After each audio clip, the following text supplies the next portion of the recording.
হাসিনা ওয়াজেদ বৈধ প্রধানমন্ত্রী, এরা অবৈধ।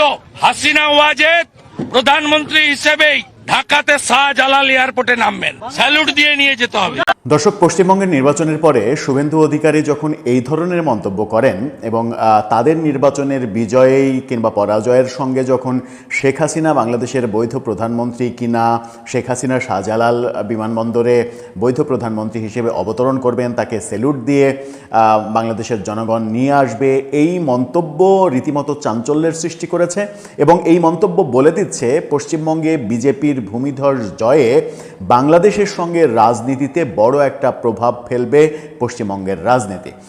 এতদিন নানা কারণে মমতা ব্যানার্জি আলোচনায় ছিলেন, মমতার জন্য অনেক কিছু বাংলাদেশ পায়নি এরকম আলোচনা যেমন হয়েছে, তেমনি বিজেপি পশ্চিমবঙ্গে তাদের আধিপত্য বিস্তার করতে পারেনি বলে বাংলাদেশে প্রফেসর ইউনূস সরকারের আমলে ভারত বিরোধী যে রাজনীতিগুলো হয়েছে, এক ধরনের যুদ্ধংদেহী অবস্থা তৈরি করা হয়েছে, সেরকম প্রেক্ষাপটে বিজেপি খুব একটা পশ্চিমবঙ্গ থেকে কিছু করতে পারেনি। কিন্তু শুভেন্দু অধিকারীদের সবসময়ই সোচ্চার দেখেছি আমরা। সেই পরিস্থিতিগুলো এখন পাল্টে যাবে কিনা, ভারত বাংলাদেশ রাজনীতির ইকুয়েশনটা কি দাঁড়াবে, পরবর্তীতে আমরা কোন ব্যাপারের সাক্ষী হব, বাংলাদেশের সরকার কি ভাবছে, ভারতের সরকারের ভাবনার পরিবর্তন হবে কিনা, বাংলাদেশে সাম্প্রদায়িক রাজনীতি যারা করে তাদের বিজেপিকে সমর্থন করার একটা ব্যাপার থাকলেও উল্টো ব্যাপার যখন দেখছি, তখন বাংলাদেশের সাম্প্রদায়িক রাজনীতিবিদরা কিংবা রাজনৈতিক সংগঠনগুলো বিপদে পড়বে কিনা, এরকম নানা আলোচনা রয়েছে। কি ভাবছে বাংলাদেশ, কি বলছে বাংলাদেশের পররাষ্ট্র মন্ত্রণালয়, কি ভাবছে এখন ভারত, চলুন একটু হিসাবগুলো মিলিয়ে দেখি যে শুভেন্দু অধিকারীর এই বিজয়ের পরে শেখ হাসিনাকে নিয়ে মন্তব্যের পেছনে অন্য কোনো কারণ আছে কি না। দর্শক, বলছিলাম পশ্চিমবঙ্গ রাজ্য নির্বাচনের কথা, যে নির্বাচন হলো মমতা ব্যানার্জির 15 বছরের শাসন তার অবসান ঘটল। বিজেপি ভারতের স্বাধীনতার পরে প্রথমবারের মতো কলকাতা দখল করলো। এই কলকাতা দখল করার ঘটনায় বর্তমান প্রধানমন্ত্রী নরেন্দ্র মোদী তিনি যার পর নাই খুবই উচ্ছ্বসিত। তিনি বলেছেন যে কলকাতায় পদ্ম ফুটেছে। তিনি এক্স হ্যান্ডেলে একটা পোস্ট দিয়েছেন, তার পোস্টটা আপনারা দেখে নিতে পারেন। সেই পোস্টে তিনি বলছেন, শুরুই করেছেন এভাবে, the lotus blooms in West Bengal, এরকমভাবে শুরু করে তিনি যে বার্তা দিয়েছেন সেই বার্তায় বোঝাই যাচ্ছে যে তিনি যার পর নাই খুশি হয়েছেন। এই নির্বাচনে ফলাফলে আমরা দেখছি 2021 সালের নির্বাচনে তৃণমূল কংগ্রেস পেয়েছিল 215 আসন, সেখানে বিজেপি পেয়েছিল মাত্র 77 আসন, অর্থাৎ ঠিক এর আগের নির্বাচনে। এবার নির্বাচনের ফলাফলটা জাস্ট উল্টে গেল। নির্বাচনের ফলাফল শীটটা যদি আপনারা একটু দেখেন তাহলে আমরা দেখছি যে তৃণমূল কংগ্রেস পেয়েছে মাত্র 82টি আসন আর বিজেপি পেয়েছে 205টা আসন, অর্থাৎ 2021-এর নির্বাচন একেবারে রিভার্স হয়েছে। 2021-এর নির্বাচনে বিজেপি পেয়েছিল 77 আসন, এবার তৃণমূল কংগ্রেস পেল 82 আসন। এর আগে তৃণমূল কংগ্রেস পেয়েছিল আগের নির্বাচনে 215 আসন, বিজেপি এবার পেল 205 আসন। তার মানে এই যে ভূমিধস বিজয়, অর্থাৎ পশ্চিমবঙ্গ যে একসময় বামপন্থী রাজনীতির দ্বারা প্রভাবিত ছিল, সেই রাজনীতি থেকে পরিবর্তিত হতে হতে, মানুষের পরিবর্তন হতে হতে এখন ধর্মাশ্রয়ী দল বিজেপি, তাদের কিন্তু আধিপত্য তৈরি হলো, যেটা ভারতের স্বাধীনতার পরে প্রথমবারের মতো এই ঘটনা ঘটল। ভারতের স্বাধীনতার পরে প্রথমবারের মতো যখন এই ঘটনা ঘটল, তখন মমতা ব্যানার্জি কি আগে থেকেই এটা টের পেয়েছিলেন? সেই প্রশ্নটা আসবে, কেননা তার কিছু অডিও এবং তার একটা অন্তত গান সামাজিক যোগাযোগ মাধ্যমে ভাইরাল হয়েছে।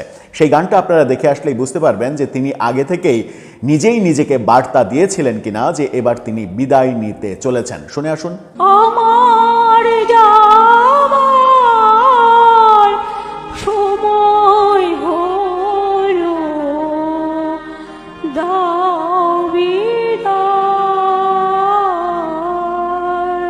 এই যে বিদায় চাওয়ার গান, এই বিদায় চাওয়ার গানের মাধ্যমে তিনি আগেই বার্তা দিয়েছিলেন যে তার বিদায় হতে চলেছে, এরকমটাই ধারণা করা হচ্ছে। এখন আসা যাক বাংলাদেশের সঙ্গে রাজনীতিটা কোন দিকে যাবে। শুভেন্দু অধিকারী যে মন্তব্য করলেন, মানে তাদের বিজয়ের পরে তিনি শেখ হাসিনাকে নিয়ে মন্তব্য করলেন, শেখ হাসিনাকে বাংলাদেশের বৈধ প্রধানমন্ত্রী বললেন, শাহজালাল বিমানবন্দরে তিনি অবতরণ করবেন প্রধানমন্ত্রী হিসেবে, এই কথা বললেন। এর বাস্তবতা আদৌ কি আছে? উত্তর হচ্ছে এর বাস্তবতা আদৌ নেই। হ্যাঁ, একটা ব্যাপার হতে পারে, সেটা হচ্ছে যে ভারত যদি মনে করে যে বাংলাদেশের ওপরে চাপ প্রয়োগ করা এবং সেই চাপে যুক্তরাষ্ট্রকে সহ নিয়ে একটা চাপ প্রয়োগ করার চেষ্টা যদি করে তাহলে হয়তো সফলতা আসতে পারে, যেটা হচ্ছে যে আওয়ামী লীগকে রাজনীতি করতে দেয়া। আওয়ামী লীগের রাজনীতিতে ফেরাটা হয়তো একটু দ্রুততার সঙ্গে হতে পারে পশ্চিমবঙ্গের এই সরকার বদলের ক্ষেত্রে। তাছাড়া অন্য কোনো ঘটনা ঘটার সম্ভাবনা খুবই কম। কিন্তু একটা ব্যাপার খুবই লক্ষণীয়, সেটা হচ্ছে যে ভারতের এই বিজেপি হিন্দুত্ববাদী সংগঠন এবং সাম্প্রদায়িক রাজনীতি যারা মূলত করে, তাদের যখন পশ্চিমবঙ্গে বিজয় হলো তখন বাংলাদেশের সাম্প্রদায়িক রাজনীতি যারা করে তাদের খুশি হওয়ার কথা ছিল।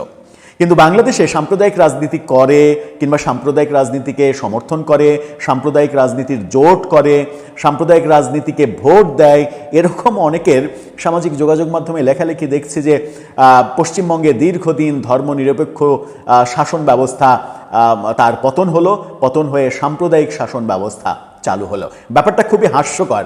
মানে আমি আমার দেশে সাম্প্রদায়িক রাজনীতি করব কিংবা সমর্থন করব কিংবা ভোট দেব, আবার পশ্চিমবঙ্গে আমি চাইব ধর্মনিরপেক্ষ রাজনীতি হোক, ওখানে ধর্মনিরপেক্ষ সরকার হোক, ওখানে সাম্প্রদায়িক শক্তি যেন না আসে। ব্যাপারটা মজার। ব্যাপারটা আজকে সারা দিনই মানে যখন থেকে রেজাল্টের আভাস পেতে শুরু করেছে তখন থেকেই এই লেখালেখিগুলো আমরা দেখছি। এই ফলাফলের উপরে কি হতে পারে, বাংলাদেশের রাজনীতিতে কি প্রভাব পড়তে পারে? একটা বললাম যে শেখ হাসিনার ফেরাটা না, শেখ হাসিনার দলের রাজনীতিতে ফেরাটা হয়তো আরও অধিকতর সহজ হতে পারে। একটা দুইটা হচ্ছে বাংলাদেশের যারা সাম্প্রদায়িক রাজনীতি করে এবং প্রফেসর ইউনূসের আমলে যারা ভারত বিদ্বেষী রাজনীতি প্রতিষ্ঠিত করার চেষ্টা করেছে, ভারত বিদ্বেষী বহু ভূমিকা পালন করেছে, ভারতীয় দূতাবাসে পাথর মেরেছে, ভারতীয় দূতাবাসের ইট খুলে নেওয়ার ঘোষণা দিয়েছে এবং সেভেন সিস্টার্স, চিকেন নেক এগুলো নিয়ে স্বয়ং প্রধান উপদেষ্টা থেকে শুরু করে তার সাঙ্গপাঙ্গরা যে সকল কথাবার্তা বলেছেন, তাদের জন্য একটি খারাপ খবর হতে পারে পশ্চিমবঙ্গের বিজেপির সরকার গঠন। খারাপ খবর এই কারণেই হতে পারে যে পশ্চিমবঙ্গ তো মানে বাংলাদেশের অধিকাংশ যে বর্ডার, সেই বর্ডার তো পশ্চিমবঙ্গের, তো সেটা বাংলাদেশের রাজনীতিতে প্রভাব বিস্তার করার যথেষ্ট সম্ভাবনা রয়েছে।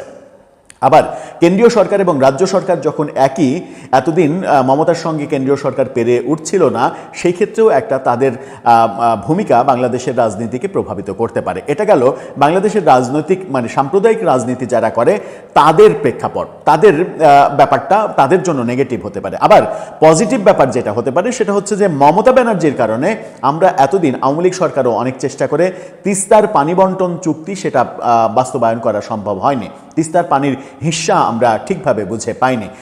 এবার যখন নরেন্দ্র মোদীর দল কলকাতা মানে পশ্চিমবঙ্গ শাসন করছে, তখন কেন্দ্রীয় সরকারের এর আগের যে সদিচ্ছা ছিল সেই সদিচ্ছা যদি থাকে এবং বিএনপি সরকার যদি আওয়ামী লীগের মতো ভারতের সঙ্গে সম্পর্কটা বন্ধুত্বপূর্ণ পর্যায়ে নিয়ে যেতে পারে, তাহলে তিস্তার পানি হিস্সাটা আমরা হয়তো আগের চাইতে বেটার সলিউশন পাওয়ার দিকে যেতে পারি। কারণ মমতা ব্যানার্জির কারণেই আমরা এটা পারিনি। আবার অনেকে যেটা মনে করেন সেটা হচ্ছে যে মমতা ব্যানার্জি তাকে দিয়ে পাকিস্তানি বিভিন্ন গোষ্ঠী কলকাতায় এমন একটা রাজনীতি প্রতিষ্ঠিত করার চেষ্টা করেছে যে রাজনীতিটা বাংলাদেশের ওপরে নেগেটিভ রাজনীতি তৈরি করে, বাংলাদেশে সাম্প্রদায়িক গোষ্ঠী যেন মানে বিভিন্নভাবে সহযোগিতা পায়, সহায়তা পায়, সাম্প্রদায়িক গোষ্ঠীকে উস্কানি দেওয়া যায়, এই ব্যাপারগুলো অনেকে মেলানোর চেষ্টা করেন। কিন্তু আমার ব্যক্তিগতভাবে মনে হয় না যে তৃণমূল কংগ্রেসের সঙ্গে কিংবা মমতা ব্যানার্জি সঙ্গে পাকিস্তানি কোনো গোষ্ঠীর যোগসাজশ ছিল, যে যোগসাজশের মাধ্যমে তারা নিজের দেশকে ক্ষতিগ্রস্ত করবে, নিজের দেশকে বিতর্কিত করবে, পার্শ্ববর্তী দেশের বিভিন্ন গোষ্ঠীর পারপাস সার্ভ করার জন্য এগুলো করবে। এতটা নীতিহীন দেশ বিরোধী ভারতীয় রাজনীতিবিদরা, এটা আমার এবং মমতা ব্যানার্জি এতটা নীতিহীন হবে এটা আমার কাছে বিশ্বাসযোগ্য মনে হয় না। এরকম ঘটনা যারা আলোচনা করছেন তারা অতি আওয়ামী লীগ হতে পারে কিংবা অতি মানে শেখ হাসিনা পন্থী, তারা হয়তো অতিরিক্ত স্বপ্ন দেখছেন বিজেপির এই বিজয়কে কেন্দ্র করে, সেই কারণে তাদের এই প্রচারগুলো হতে পারে। আমার ব্যক্তিগতভাবে মনে হয় না যে পাকিস্তানি কোনো গোষ্ঠীর সঙ্গে মানে যোগসাজশ করে বাংলাদেশে সাম্প্রদায়িক রাজনীতিকে পৃষ্ঠপোষকতা দিয়েছেন মমতা বন্দ্যোপাধ্যায়, এটা ঘটিয়েছেন, এটা আমার কাছে বিশ্বাস হয় না। তবে বিজেপি আসার ফলে বাংলাদেশের সাম্প্রদায়িক গোষ্ঠী যে বিপদে পড়বে করবে, যদিও তারাও সাম্প্রদায়িক রাজনীতি করে, বাংলাদেশেও যারা সাম্প্রদায়িক রাজনীতি করে তাদের মধ্যে বন্ধুত্ব থাকার কথা, কিন্তু দৃশ্যপট একেবারেই আলাদা। বন্ধুত্বের বদলে উল্টা চিত্র আমরা হয়তো দেখতে পারি। তবে যারা অতিরিক্ত প্রত্যাশা করছেন যে শুভেন্দু অধিকারী মুখ্যমন্ত্রী হলে ওই তার ভাষ্য অনুযায়ী শেখ হাসিনা বাংলাদেশের প্রধানমন্ত্রী হিসেবে শাহজালাল বিমানবন্দরে নামবেন, তাকে সেলুট দিয়ে সবাই বরণ করে নিয়ে আসবে, রাজনীতির মাঠে এত বড় একটা ঘটনা ঘটবে, এই কল্পনার রাজ্যে যারা আছেন তারা কল্পনার রাজ্য থেকে যতটা বাস্তবে দ্রুত আসতে পারবেন ততটাই তাদের এবং তাদের রাজনীতির জন্য মঙ্গলজনক হবে। এখন অপেক্ষার পালা, বিএনপি সরকার কতটা এই ব্যাপারে নেগোসিয়েশন করে ভারতের সঙ্গে সম্পর্ক উন্নয়ন করতে পারে, তিস্তার পানি হিস্সা নিতে পারে। এবং বিএনপি সরকারের পররাষ্ট্র প্রতিমন্ত্রী তিনি যখন বক্তব্য দিচ্ছেন, তার এই বক্তব্যটা দেখে নিন গণমাধ্যমে। তিনি বলছেন পশ্চিমবঙ্গে যেই ক্ষমতায় আসুক বাংলাদেশের সঙ্গে সম্পর্কে প্রভাব পড়বে না। পররাষ্ট্র প্রতিমন্ত্রী যখন এই কথা বলেন তখন এটা নিশ্চিত হওয়া যায় যে পশ্চিমবঙ্গের এই রাজনীতি বাংলাদেশের রাজনীতিতে ব্যাপক প্রভাব ফেলবে। সুতরাং তারা কতটা এটা মিনিমাইজ করতে পারবে, তারা কতটা সম্পর্কটা আরও ঘনিষ্ঠ করতে পারবে, সম্পর্কটা ঘনিষ্ঠ করে ভারতের সঙ্গে প্রফেসর ইউনূসের যে যুদ্ধংদেহী সম্পর্ক সেখান থেকে বন্ধুত্বপূর্ণ সম্পর্কের দিকে নিয়ে যাবে, সেটাই এখন আমাদের দেখার পালা, অপেক্ষার পালা। সুপ্রিয় দর্শক শ্রোতা মণ্ডলী, আপনারা এই মুহূর্তে আমাকে যে যেখান থেকে দেখছেন, পরবর্তী যে যেখান থেকে দেখবেন, তাদের সকলকে জানাই আমি আমার প্রাণঢালা অভিনন্দন এবং শুভেচ্ছা এবং কৃতজ্ঞতা প্রকাশ করি সার্বক্ষণিক আমাকে সহযোগিতা করার জন্য, আমার ভিডিওগুলো দেখার জন্য, লাইক কমেন্টস করার জন্য, সাবস্ক্রাইব করার জন্য এবং আরো অনেককে দেখতে উৎসাহিত করার জন্য। ব্যানার এবং হেডলাইন দেখে আপনারা হয়তো চিন্তা করছেন যে হঠাৎ করে বললাম যে কে হবে আওয়ামী লীগের সেক্রেটারি, প্রশ্নবোধক চিহ্ন দিয়েছে যে কে হবে। আমি কি জানি কে হবে, বা আপনারা কি কেউ আন্দাজ করতে পারছেন কে হবে?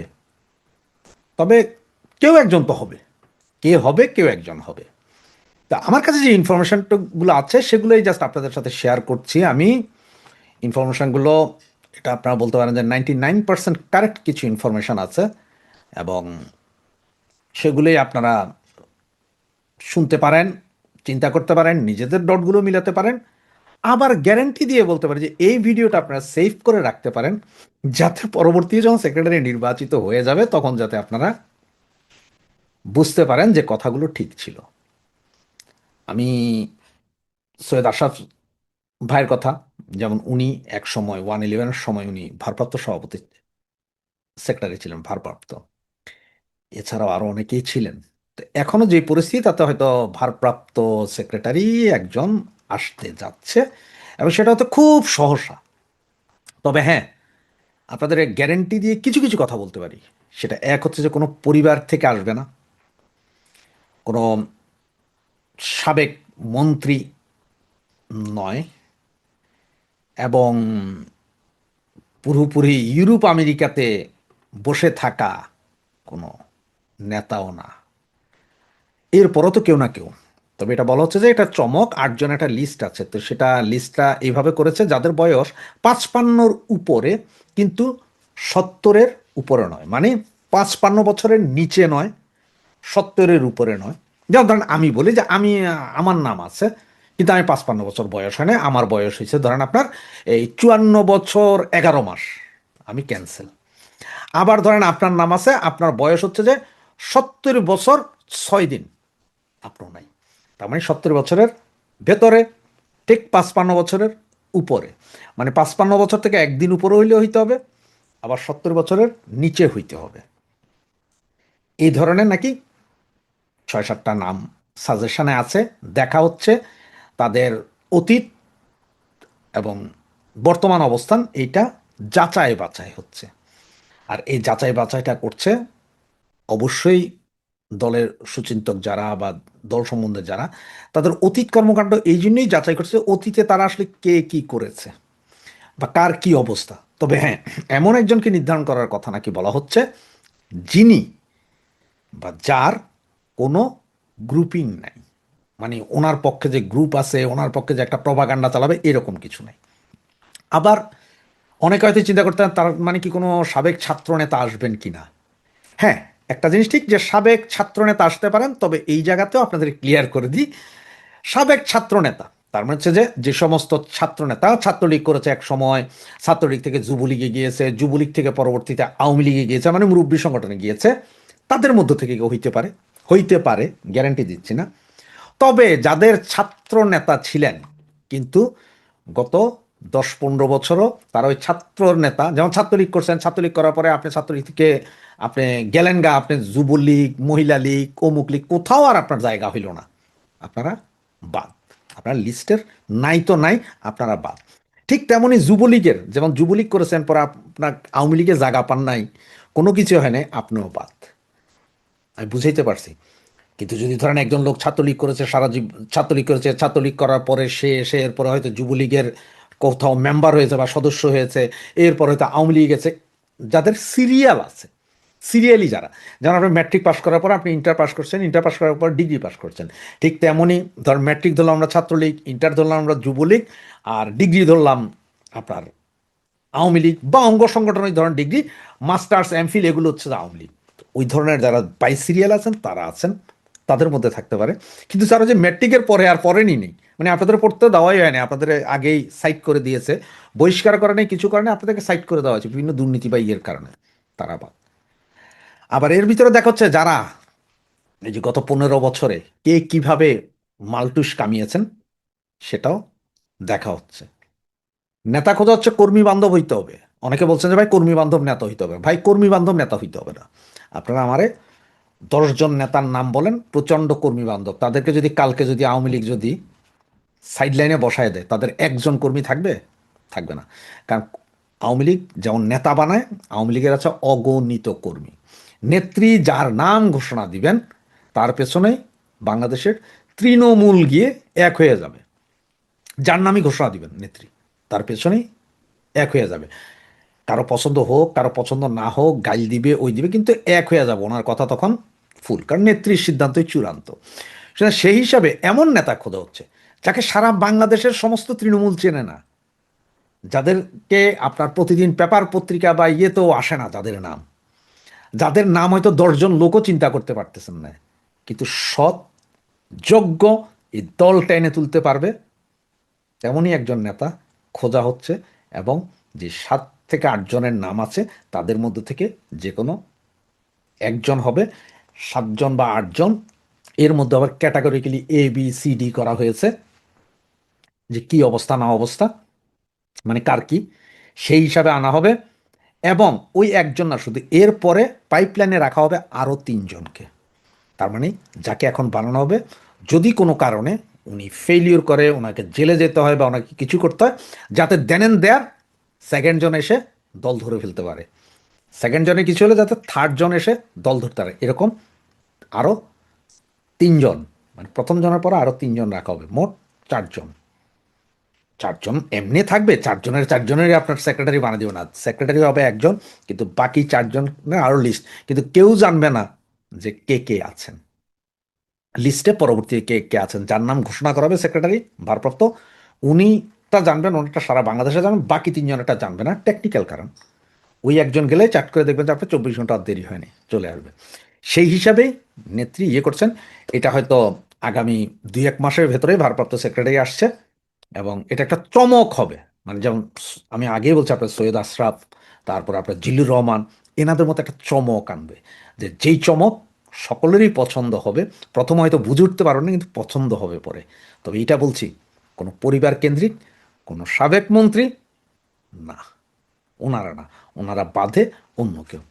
তো ভালো থাকবেন, বাকি যদি আরও খবর পাওয়া যায় সেটা বলবো। এই পর্যন্ত আজকে শেষ করছি। ভালো থাকবেন, সুস্থ থাকবেন, এবং ভিডিওটা মাস্ট আপনি সেভ করে রেখেন, কথা মিলছে কিনা। জয় বাংলা, জয় বঙ্গবন্ধু।